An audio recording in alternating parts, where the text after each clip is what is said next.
ছোট্ট বন্ধুরা, এখন বোর্ডটা দেখছো খালি। আঁকাটা যদি ভালো লাগে দেবে তাহলে তালি।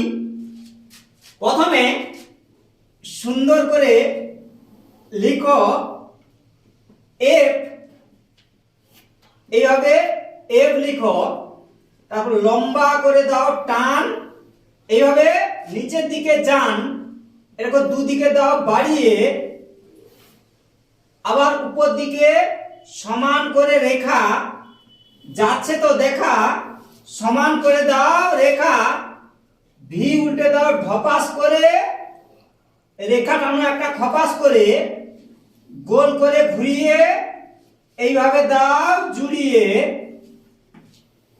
নিচেও এরকম দাও বাড়িয়ে, এইভাবে ছোট ছোট স্টেপ দাও জুড়িয়ে, এরকম দাও আঁকা বাঁকা হয়ে গেল রকেট, সহজে আঁকা।